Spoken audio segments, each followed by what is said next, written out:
The way the labs are assessed is still the same. You still have to submit the same way as you did before, but it's a little bit more easier for you to navigate through the labs. Um, because I realized that there was some confusion on following the instructions and the objectives, etc. The first thing you'll have to do, you have this tab at the top. So I'm on lab one of week three. Okay. It should be the same structure for all the labs. So you should see this lab at the top. Sorry, you should see this tab at the top, yeah? It will tell you the overview of the lab. It will tell you step one, two, three, four, five, six, seven, depending on what lab it varies. Common issues. Now, this is very important for you to read because it gives you that level of independence. I want you guys to remember you're in the field where you have to have that skill of reading and trying to deduce information from documentation or from reading. Because when you go and become a cloud engineer, this is exactly what you're going to be doing. Yeah.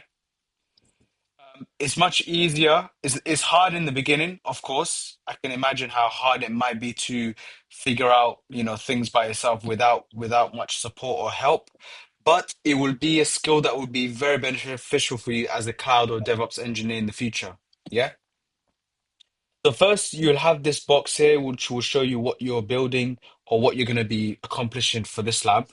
So I'd recommend everyone read this. It will give you like a background of why you need to do this and what's the purpose of it, etc.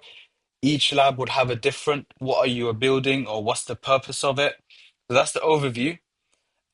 And then you go to step one, you follow the instructions as normal. Some instructions are smaller than the other ones, and some steps are much longer depending on what that lab requires for you to do. But regardless, if you finish a step, you mark it as done. So that will show at the top here.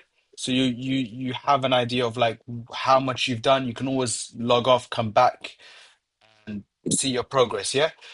As you go along, you just mark each step as done once you've completed it. Make sure you save the whatever you're writing on the terminal or whatever you've done because you need that later for evidence, yeah, which you'll upload. So as I'm marking this as done, it will just, say to me that the step is done. I can undo it if you want to redo it yourself, test yourself, whatever it may be, or you've accidentally did something wrong, you can undo it and then do it again. So you keep doing that and you go through each step. Yeah. You can ask me any questions as I'm doing this if anyone has any confusion.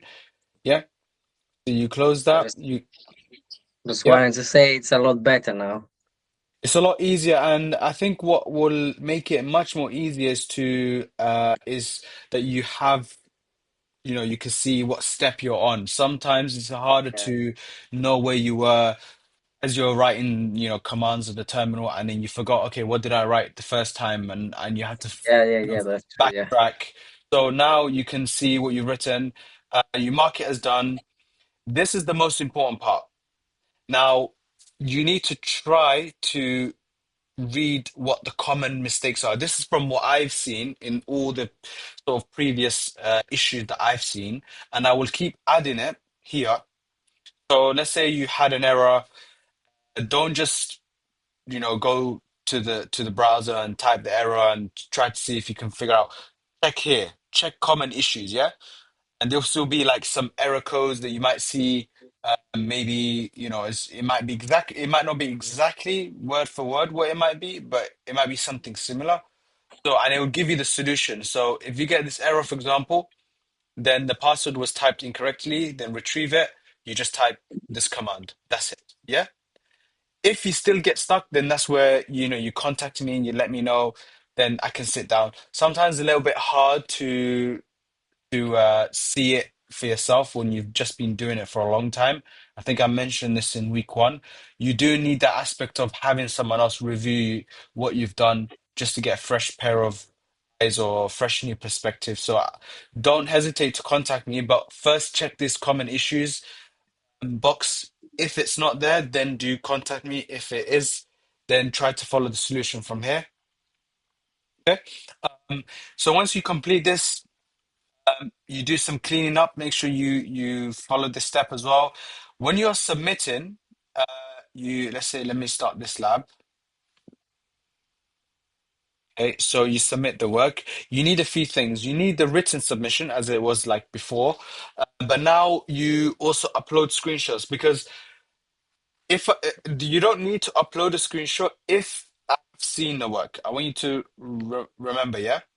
If you're doing this lab on your own, outside of like the lab time or the dropping sessions and not there to check anything, then yes, upload them. But let's say I'm on the call with you and I'm actually, seeing what you're doing. I'm actually seeing you type the commands. You don't need to upload any screenshots. Does that make sense for everyone? This uploading is only if you're doing it alone. So because otherwise I wouldn't know what you've done in the terminal. So take a screenshot of the terminal, take a screenshot of the console, AWS console, wherever you're working at that time. Everything else remains the same. And yeah, that's it. So you just complete that, submit it for review, and then I'll be able to see it. Yeah. Any Yeah, questions so far? no question.